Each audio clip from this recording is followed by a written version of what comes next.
দিদি আমি তোমার পায়ে পড়ছি, আমার রিসেন্ট আপলোড করা একটা রিলসে লাইক করে দাও, আমি তোমার 1 মাসের রিচার্জ করে দেবো। তাহলে তোমার আইডিটা দাও। নমস্কার বন্ধুরা, আমি ক্যালটা জবরদস্তি। আশা করছি তোমরা সবাই ভালোই আছো। ও যেটা বলতে চাই তোমাদেরকে, চক্রবৃদ্ধি সুদের মতো যে হারে দিনকে দিন ইউটিউবারের সংখ্যা বাড়ছে আর সেকেন্ডে সেকেন্ডে ভিডিওর সংখ্যা বাড়ছে, সেটা খুবই চিন্তার ব্যাপার। আর তোমরা ইউটিউব ওপেন করলেই দ্বন্দ্বে পড়ে যাচ্ছ তার ভিডিও ছেড়ে কারটা দেখবো।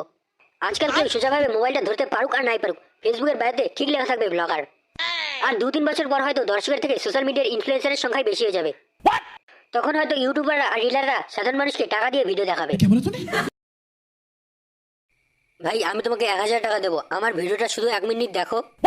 না না, সেটা হয় না। এই দাদা আমাকে আগেই 2000 টাকা দিয়েছিল একটি ভিডিও 1.5 মিনিট দেখার জন্য। নুন খেয়ে বেইমানি করতে পারবো না।